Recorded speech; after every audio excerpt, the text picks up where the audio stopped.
what a run-in it promises to be. Who will get their hands on the Premier League title come May? Arsenal are 9 points clear at the top of the table with just 7 games to go. But could their Carabao Cup defeat to Manchester City shift the momentum? And I suppose that is something that's made this race a lot more interesting, hasn't it? And will Mikel Arteta right now, do you think, be slightly regretting starting Kepa in that game? It wasn't the only reason they lost it, but has that handed Manchester City a valuable psychological edge they didn't have before? I don't think so. I think that was a one-off game. It was a final. Manchester City are clearly the better team on the day. I actually think if Manchester City could produce that top performance across the course of the season, it'd be a lot closer. But I think that was a one-off game. I don't think, and even the Arsenal fans that I speak to still feel confident anyway. So normally you get this whole Arsenal panic. We haven't had that this season. I think they've bounced back well when something's gone against them, which they don't normally do.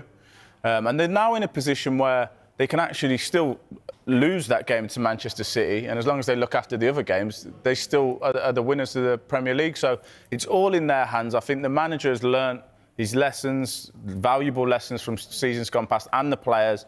They seem, from the start of the season, they just seem like an extremely well-oiled machine. They know exactly what they're doing. There's a different steel about them. And I think they'll get it done. I think that game, I don't think he regrets playing Kepa. It'd be very harsh to say that one mistake from a goalkeeper's changed the whole landscape of the title race at all. Those things just happen. I think what would be more disappointing is the way that the whole team performed on that day, rather than that one mistake. But I don't think that affects what they go and do now. I'd be very surprised if they threw it away now. From a City point of view, though, because as you mentioned there, they clearly were the better side, particularly the second half. They completely took control at the beginning of that second half.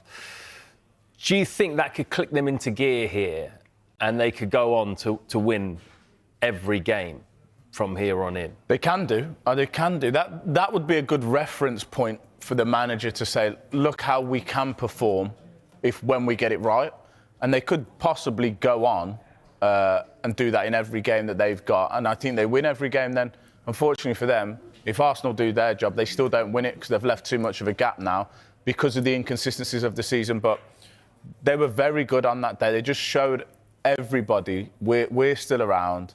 And when we get it right, we get it really right. And we're a good team. We're one of the best teams around in the world. So it was nice to see...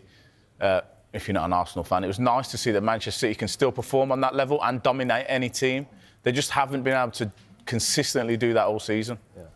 But one thing that might worry City fans is the long-term future of Pep Guardiola. And actually, Jason Burt in The Telegraph today has written an interesting article which says that Pep is going to wait until the end of the season to decide if he will stay. His contract runs to the end of next season.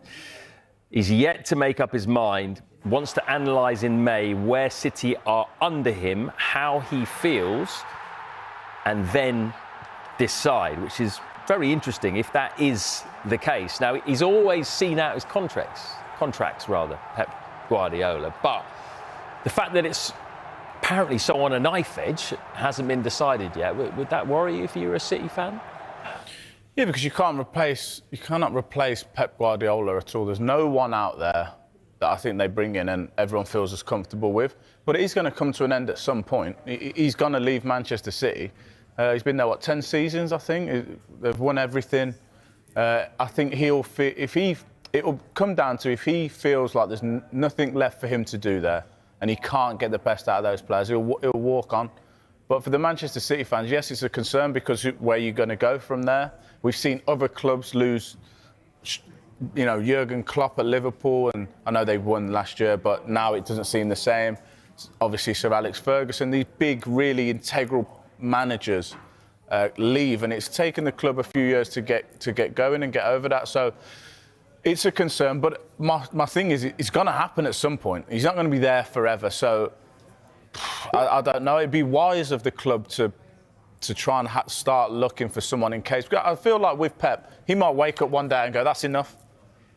But then what would you think? What would make him more likely to stay? Because they could do some, incredible, win the Premier League. Is that more likely to make him want to stay, or is it if they end up with nothing this season and he thinks, right, I don't want to finish on this note? I think the latter. I think if somehow they won the Premier League, I actually think he'd probably more chance of him going. Really? The fact that he doesn't win the Premier League, if that's what happens, he doesn't seem like the type of guy to quit almost, to go, okay, that's enough.